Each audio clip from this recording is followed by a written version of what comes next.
And hello, guys. Welcome back. It's Jeremy, your personal Google Ads consultant with Google Ads Unleashed. So today I've got probably the best episode ever because I am actually a little bit nervous myself, to be honest, because I am meeting the person who pretty much got me into e-commerce and talking Google Ads and e-commerce in general. So I've got Matthew Stafford on. Matthew is the founder and CEO of Build, Grow, Scale. You have had several e-commerce businesses and scaled them to the millions. You've generated hundreds of millions of dollars for clients. You've pretty much know everything there is to know about the back end of e-commerce. So I'm really, really excited to have you on. And yeah, probably be good if you could introduce yourself, Matt, and say a little bit about yourself. Yeah, well, Specifically as well, how you got into e-commerce. That sort of inspired me because obviously you brought me into it. So it'd be cool to know how you got into it.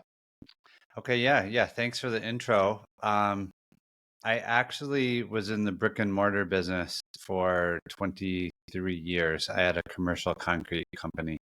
And Okay. so I traveled all over the country, pouring Walmarts and Lowe's and Home Depots and stuff like that, very big, large concrete pours.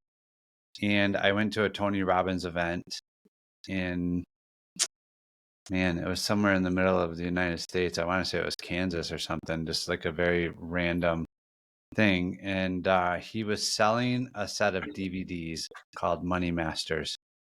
And on that set of DVDs was people like Frank Kern, Mike Mm-hmm. Koenigs, Russell Brunson, just a whole bunch of the old OGs, because this is 10, 12 years ago when this DVD set came out. And Yeah. the very first one was Frank Kern talking about selling ebooks and how much money he had made. And at that point, all I used my computer for was basically transferring blueprints and doing emails and billing and stuff like that. I had literally never thought about selling something online. I thought, wow, that's actually very cool. And so I set a goal to be 100% online in 5 years. And so at that point, I owned the concrete business, two big tanning salons. And within almost 5 years to the month, I had sold all of them and was 100% online. And the way it started, the very first way that I got into online was a company called Teespring, Mm-hmm. where you could basically create designs, put them up on a T-shirt, and then Yeah. run ads to them. Bit like Spreadshirt, I think, is similar. Yeah. We have that in the UK, I think. Yeah. And so what I did, same as I had done in the concrete business, I never had a scarcity mindset. I thought I let other concrete companies rent my equipment. If I couldn't do the job, I would refer other ones. I just literally believe that there's always enough work for everybody. And I've felt that same way online. And so right away, when it started taking off, I gathered about 4 or 5 people and we created this little group where we all shared what we were doing and helped each other. And there was two of us in the group that were already self-employed. The other four guys, all had jobs. And 30 days into it, they had all made more money in that 30 days than they made on their job all year. And so all four of them had quit. And we ran that, really did quite well. I ended up building a software platform. We did about $15 million of the t-shirts in the first 24 months. Really just blew my mind. I couldn't believe it. And that was what got me excited about e-commerce. I'm like, oh my word, you can actually do this online. Where for the concrete business, I had riding power trials and a semi and 4 or 5 trucks and 40 guys. And I just thought wow, I'm making way more money doing way less, and it's not weather dependent. Like if I pour 500 yards of concrete and it rains, that's bad, and it's happened. It sounds When bad. I know I have nothing about concrete, and it sounds bad. yeah, you don't get do-overs, and so when it washes the top off, you got to pull it out and start over. Very, very expensive. But yeah, just that's not the same liability that you have online. And so I was all in on it and thought, yeah, this is what I'm going to do. And so when we sold that t-shirt platform, I started e-commerce business with uh, who used to be my partner in Build, Grow, Scale, and it was in the kitchen niche. And I was really good at running ads. I'd run millions of dollars worth of ads for the t-shirts. And so we had basically made a deal with these two guys. We would warehouse the kitchen appliances. Mhm. I would run the ads, and then they would basically run the site and do all the other stuff on Shopify because I hadn't done that yet. Well, we ordered all the kitchen stuff, and it was their turn to build the site while the stuff was being shipped. And they ended up, their partnership broke up and they left.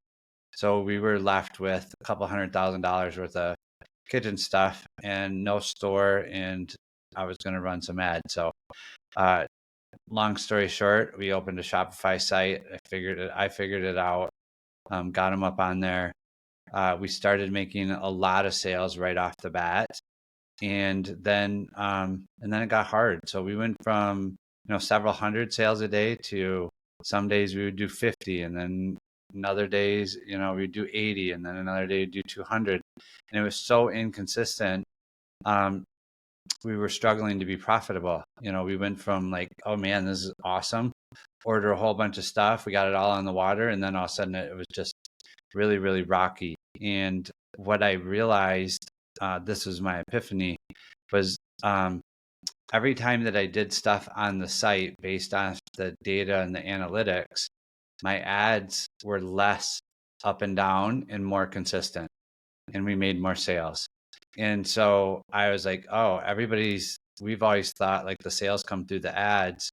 Really, it's the site experience. If the ad gets the people to the site, it did its job. Now Yeah. the site has to convert them.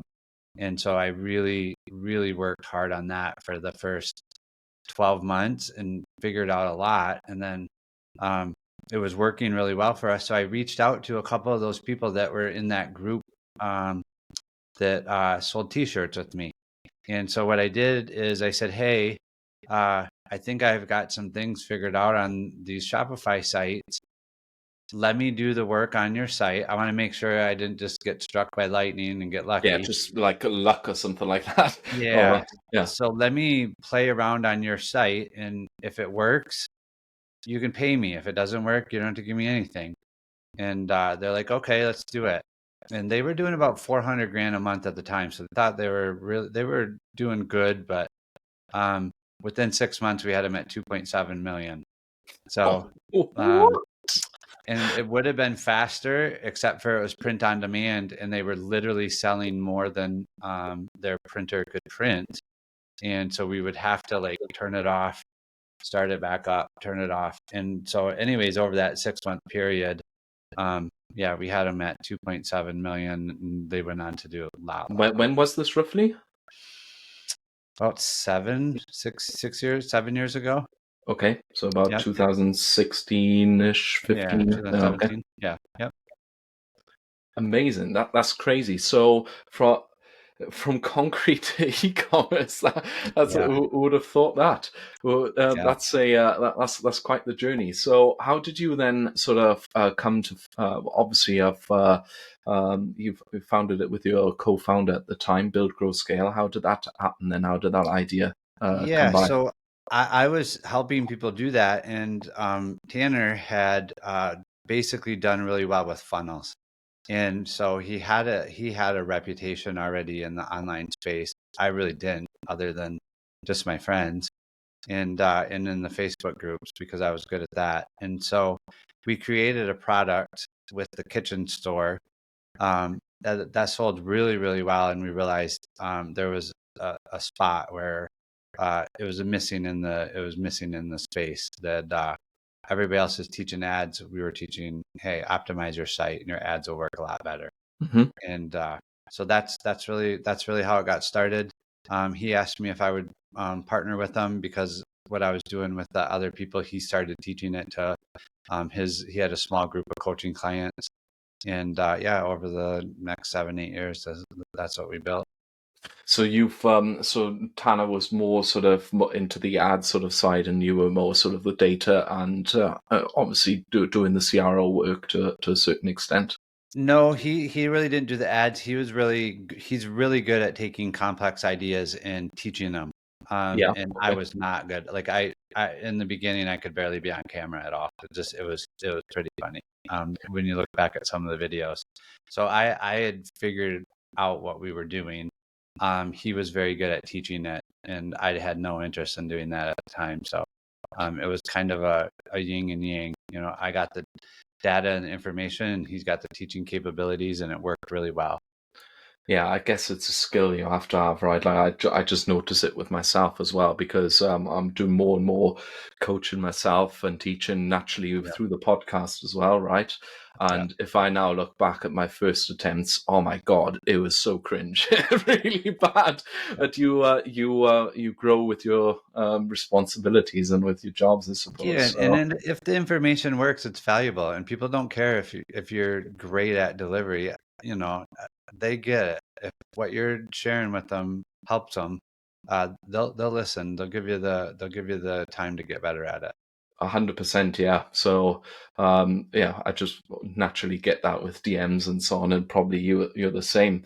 But you probably get a lot of feedback still from all the work that you have put out. So, it's still well on Amazon. It still has Tanner's name on it, but not on the website itself. Optimized e-commerce is sort of probably what got me into e-commerce as well, and many other people as well. So it's not just you, but a very good friend of mine. He runs the number one e-com podcast in Germany.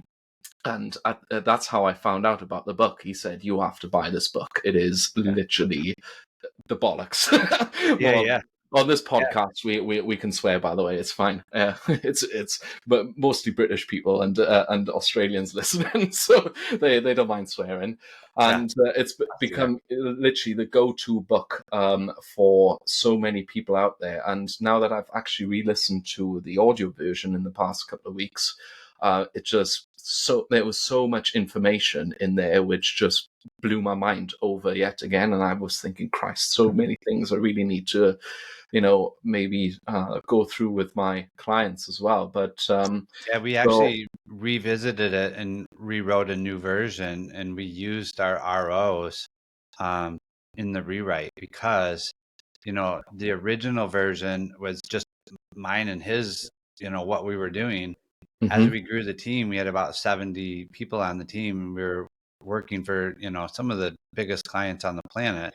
And we had a lot of data. And so we were able to, when we rewrote it, the second version is ridiculously good. Yeah, I agree. Yeah, it's amazing. I guess the core concept really is, and I love how you branded it as well as a term, as revenue optimization, right? It's Yeah. what you offer as a service on the BGS website Yeah. as well. So I think for the listeners, it'd be really interesting to maybe if you could sort of talk a little bit about that concept and why it's mega important, really, especially now if you want to start a new e-com venture and it's arguably the hardest time to do it. Right, it used to be easier many years ago. What is sort of the core concept of it, and how can it help with Yeah. any Yeah. e-commerce business, really? So I felt like I'm always very literal, and I don't have a lot of flowery words and all the other stuff. I struggle with that. So I'm just like very straight to the point. And so for me, conversion rate optimization felt like that was a vanity metric. Obviously, it's important, but you can game that. I could put things on sale and your conversion rate is going to go up. But Yeah, does that actually make you a lot more money? And my intent when I do this is I don't care if we sell 10 million top line and don't make any money. Um, or that's when I do care. I don't care if we have 10 million top line, we make 2 million. So the number I care about is how much we take home. yeah, And so I really looked at the site, not from a point of how do I just make it convert better, but how do I make the customers happier? How do I make them trust us more? How do I make them want to come back and buy again and again?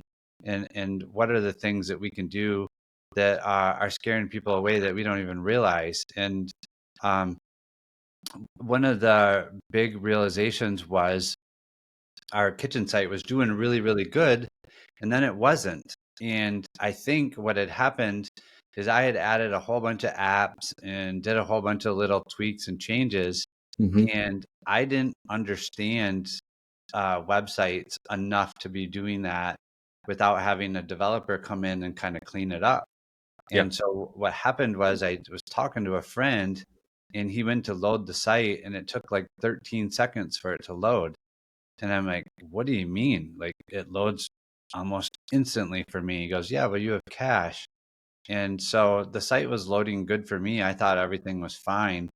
But what I had done over time has made it worse and worse and worse by all these different things that I had done. And so we literally paid him to help us. And it took us about a day and a half, but we took it from that 13 seconds to under 2 seconds in load time. And our sales went through the roof again. I'm like, oh my word, that's crazy good. And then I started learning Google Analytics. And uh, Mm-hmm. during that period, we had a really bad bounce rate. And I was like, I started doing the math. I'm like, okay, 80% bounce rate. That means 8 out of every 10 people that we send here actually don't see the site. They're leaving. And so no wonder we're not getting profit, because we think that we're sending 10 people there, or we are, but only 2 people are seeing it. The Yeah. other 8 are bouncing off. We're trying to make the store profitable with just the people that stay. And so right away we figured out how to reduce the bounce rate and get a bunch of that stuff fixed. And instantly we were profitable again. We had the enough to sit there and start working it and getting it better and better. So yeah, I ended up saying I was watching a webinar by Russell Brunson, and he Mm-hmm. said, you really need a term that uh, your tribe uses, so that you're not lumped in with everybody else. Like his was funnel hackers. And so for us, we just called it revenue optimization. And we know that it worked because other CRO agencies started using it. And I took that as, CXL used it in a couple of their things. And we're like, okay, cool. People actually understand what it means. And when they use it, they understand who's sharing it. So that's how it started. That's amazing. So, what are sort of if someone would come to you totally green and they'd say, what are sort of the core 5 things that most people basically screw up with their website? With Shopify, it's interesting that you say that. It's quite easy, by the way, with Shopify, because you can so easily add tons of apps, and generally speaking, because it's a sort of you can basically just pull around all the different areas on the site. It just has so much superfluous code that it just bogs the entire site down. So with Shopify, I suppose it's like an endemic problem. But generally speaking, Well, what are sort of the 5 core things you'd say everyone should, this is the first thing you should be doing, or the most common things that you see as well?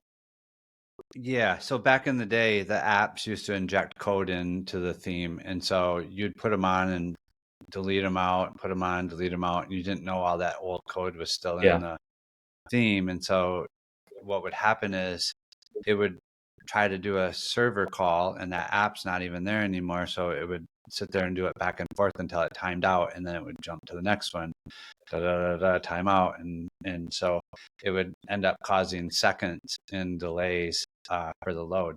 Now with the 2.0, you don't have that issue. They've fixed it. The new themes are much, much, much better. If there's still people, honestly, that haven't switched, and I don't understand that, because it's going through the investment of getting the 2.0 will matter to your conversions and the longevity of your store. As far as the top 5 things, for us, the very first thing that we do, and it sounds counterintuitive, but we go from the back of the store and go forward, because most store owners are like, oh yeah, we got to fix our homepage and we got to fix our product page. And I'm like, no, if we fix your checkout in your cart, you're going to make more money. And then every page we fix, creates more money. If I fix your homepage and your checkout's broke, yeah, we got more people to your product page. Or if I then fix your product page, then more get to your cart, but your cart's broke. All this time, you're not making more money. So we go fix the money part, get that as optimized as possible, then the product page, then the category, then the homepage, and work our way back. And by doing that, that one thing, you will give yourself a lot more revenue that then you can use to go ahead and test things and make more sales, or even just be profitable. It's another See, one. even on that point, it's sort of I'm questioning myself a little bit because, which is good, because all the time, being working with Google Ads every day, we look at the product page mainly because that's where we drive people to, right? Right. Yeah. And naturally make a lot of CRO recommendations because I'm not I'm not living under a rock. Obviously, I've paid attention a little bit to everything in the past couple of years, and but I've sort of hasn't really occurred to me to sort of, well, it has, but not as the first point to look. Check the checkout first, basically. The Shopify is a bit difficult as well because not. I don't know how it is nowadays, but I don't think you can actually edit the checkout, is it? Unless with small little tweaks. Unless you're on Plus, Plus yeah. you can definitely do it. The other ones, but we have some things that we show any Shopify store can do with the form fields that actually helps quite a bit. So it's definitely going to help them make more money, and it's in the form fields. You can put text. So when like under, for an example, the email field, which is important because that's what you use for abandon recovery. That's what you use Yeah. for marketing down the road. In that form field, we put required for order confirmation. Well, the order confirmation is the number one opened email of any email ever sent. It has like an 85% open Yeah. rate. So they don't give you their junk email. They give you their very best email, and they open it. And then literally what does that do? That creates um, Yeah. a much better channel for you to make sales, repeat customers, et cetera. You have their good email, and it reduces form field errors. So that alone, and then under the phone, we put required for shipping notifications. And so by putting those two in there, even if you're not on Shopify Plus, that alone will help you in your abandon recovery. It'll help you in your SMS recovery. It'll help you in your completed checkouts. All of it makes you more money. That's an amazing tip. I think you can do that with a language Yeah. Yep. tweak. Yeah. Okay. Yep. That's amazing. So what sort of other things do you sort of usually look at then beyond starting at the end of the funnel? Sort of maybe back end stuff as well, as in any sort of email sequences and Yeah, 100%. etc. So we think that the email should be doing between 20 and 25% of the revenue of the site. If it's not, we consider that a red flag, and we know that there's a lot of money to be found there. And the other thing is, like you said, we have about 7 different automated flows that we put in that essentially it's like a set and forget. Once they're dialed in, you know that they're always working. And the one thing that I think about that I've always thought about, like there's a lot of work to do in the e-commerce site. And so if it's something that you need to do over and over and over all the time, a lot of times that will get missed. And so what are the things that you can do that once you set them up, it's sustainable and you can go back to it when you have time?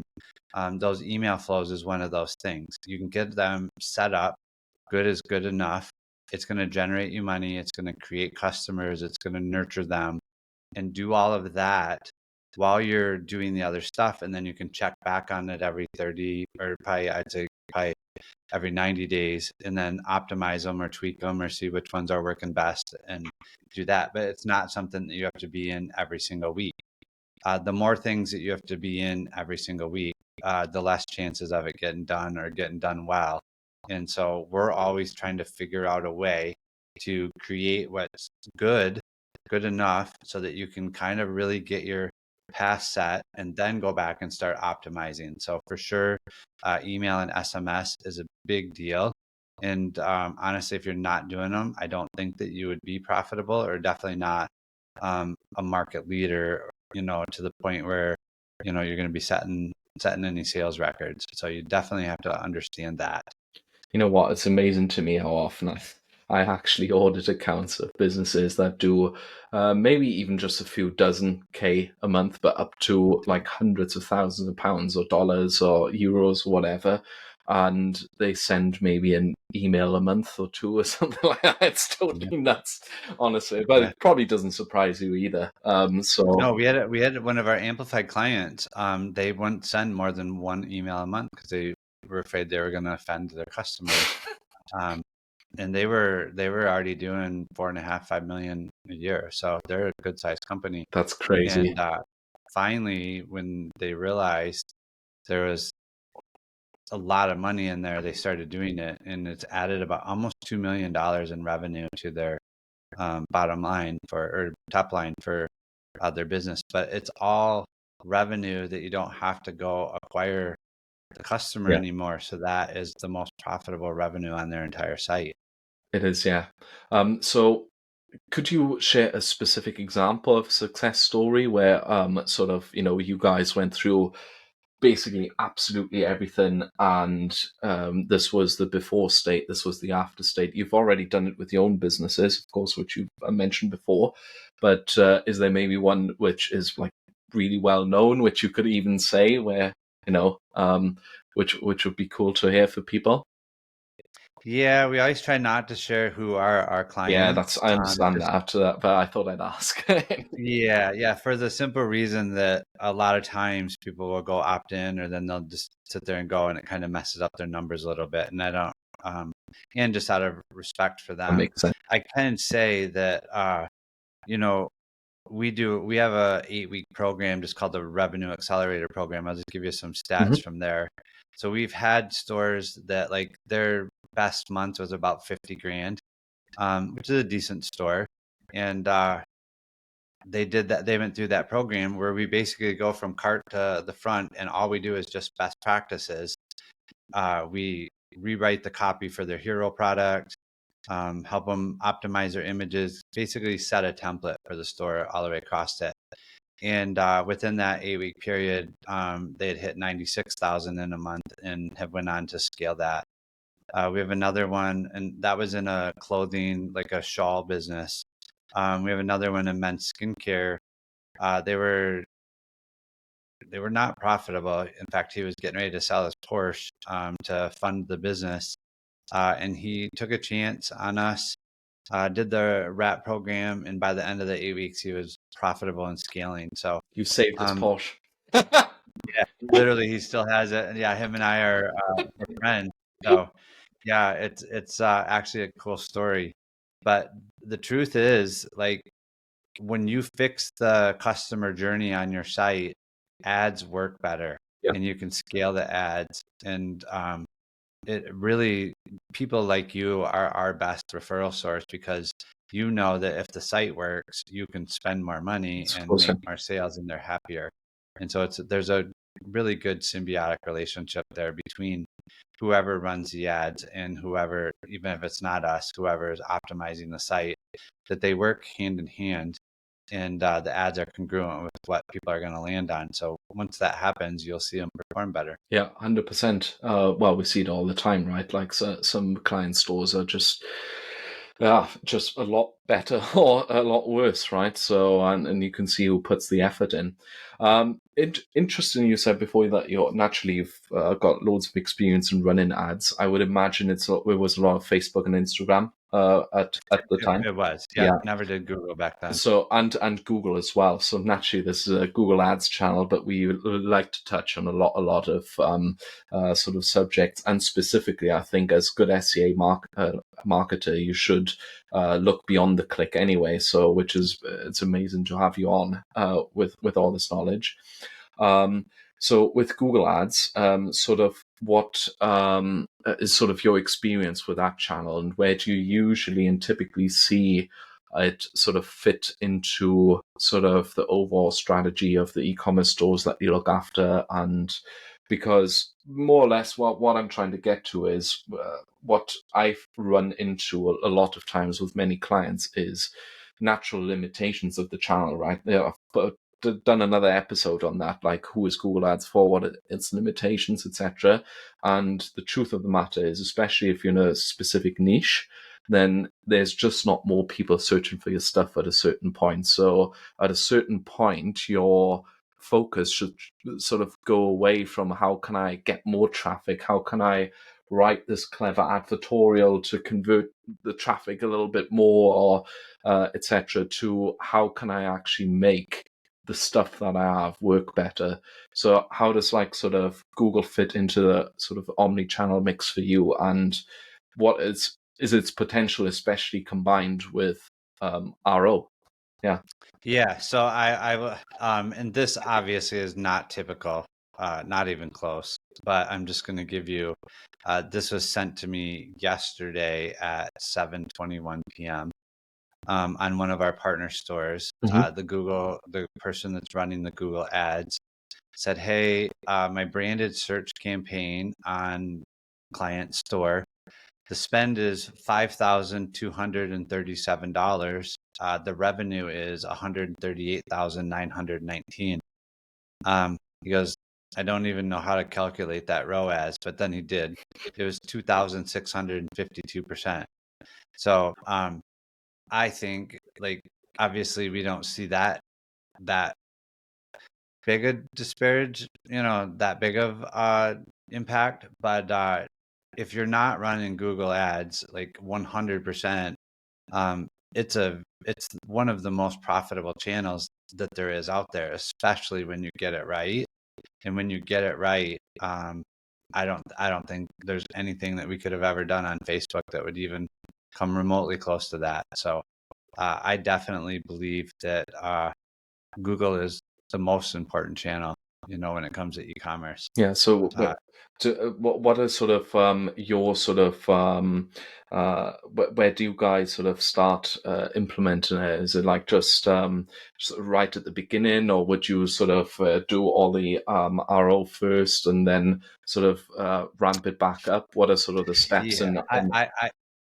I definitely believe that you get the site fixed first before you're scaling ads. And we even ask them to, like, sometimes when we do that 8-week program, we ask them to just shut them off because we know that their store's so broken that they're just blowing money. Mm-hmm. And the problem is, if you have a shitty store and you send a bunch of people there, your ads aren't going to work as good later because those people already know your store and they're not coming back anyways.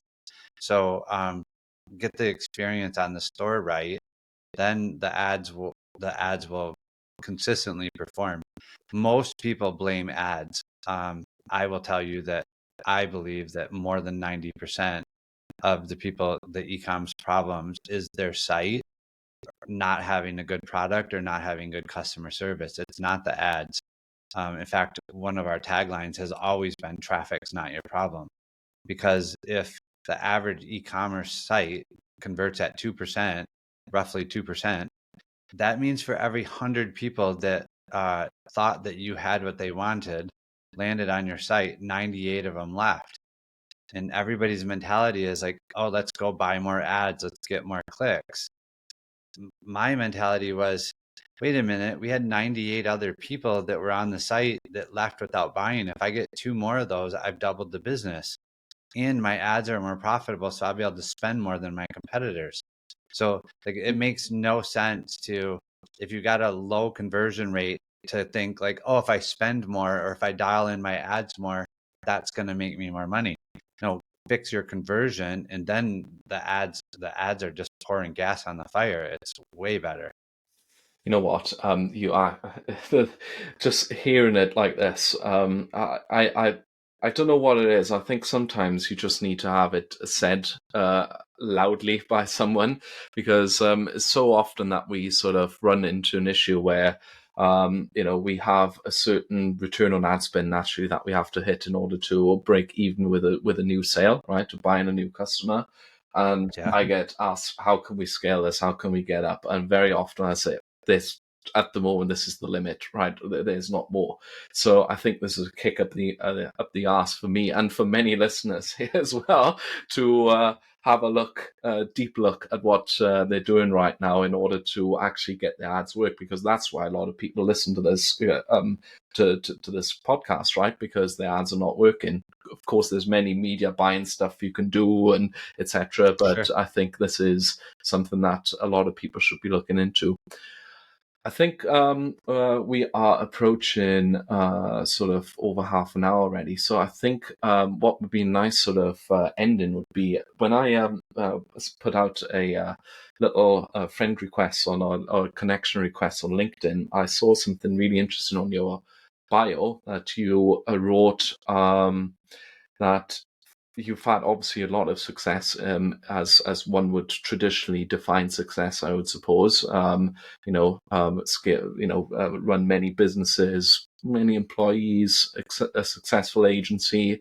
But you also write that that it was never sort of enough to fully satisfy that there was something missing. And I guess a lot of people who are in e-commerce are naturally entrepreneurs and have a certain drive, but the more people I meet who are in this industry, the more often I see the same themes sort of popping up, as in there's why are we all doing this, and what is more, is there, is success just numbers basically. You also Yeah. say a very interesting line that says, success in business and personal life is less of a matter of what you know and more of a matter of how you think. Can you elaborate on that a little bit, on your sort of philosophy, personal? Yeah. What I've found over the years in helping people scale their businesses, that what's interesting is when the CEO or the owner does some brain work or mental coaching, the business does better. And so I really don't think that businesses have very many business problems. I think businesses have people problems. And so when the people get their mind right, or have a leader who has his mind right, those are the ones that are successful. Like in every industry, you're going to find the people that struggle and the people that are doing very well, and the people that are struggling are going to blame it on all the different things in the economy and what's going on. But how is another person in that same industry thriving? It's never the presenting problem's never the real issue. And so there's a lot of ways to get your head right. What I would say is I've done a bunch of work myself, and what I've noticed is most entrepreneurs have had trauma in their childhood or in their past. And most of them, well, the definition of trauma is a feeling of loss of control. Mhm. That's really what it is. It doesn't have to be some major Yeah. thing. It's like you have this feeling of no control. And I thought about that. I'm like, man, the more people I talk to in business, like that's what business is. Like you are never in control. It's always like you're doing the best you can to manage things that are out of control. And so, in my, 'cause that's what I do. I break things down and start thinking about them. I thought like, okay, these are people, the business people are people who have learned how to operate in that feeling of no control, which means they had trauma. They learned how to cope with it. Not healthy, or it could be healthy or not healthy. A lot of us are workaholics, or a lot of us think like the more success that I have, it's going to make me feel accomplished or feel better. Hmm. And so what I was getting at in that comment was it didn't matter, it doesn't matter how much success we had on the outside. That is never a permanent feeling of I'm okay on the inside. But what's really cool is when we do the work and feel whole on the inside, our business will do enormously better and much easier. because we're not doing it through an old coping mechanism that we developed when we were younger, thinking that that's going to work. It just doesn't work in the grown-up world of business. And so, yeah, for me, it's like, hey, every time I invest in between my ears, the business does better. There's got to be something to it. That's an amazing answer. And I think on that note, it might be a good idea if you could tell everyone how they can invest between their ears and get in touch with you as well if they want to, if this speaks to them. And because I feel you're touching on something really interesting here, because there's a good reason why like a lot of sort of proper successful entrepreneurs are like fit as well, and they like look after themselves before you have to look after yourself before you can look after everything else, right? And Yeah. in a weird way, the more control you give up as well and delegate and have less control, interestingly, the better everything gets, because as a result, you sort of you that's how you grow, right? You have to sort of relinquish some sort of control in order to and delegate and have sort of more time then as a result for yourself in order to enjoy life, I guess, and the stuff that's more important. But yeah, how can people get in touch with you, and what sort of things can they sort of book, I suppose, through Build, Grow, Scale? Yeah, so our website has a whole bunch of different things. You just go to buildgrowscale.com, and look on there. And if you can't find it, obviously reach out. My email is just matt@buildgrowscale.com. So if you want to get a hold of me, like it's really that easy. Just email me. I look forward to helping whoever. I'm actually doing a monthly webinar for Google Ads agencies with Solution Date, because we know that like if the ads work better, these stores will use our services. So I'm happy to help or contribute to the ad buyers in ways that maybe they don't expect or wouldn't think. So yeah, just get a hold of me if that works out for you. Amazing. Thank you very much for coming on, Matt. Really, really appreciate that chat. That's been very eye-opening for me, I think. Okay, great. Yeah, I appreciate it. Amazing. And with that, we gotta stop.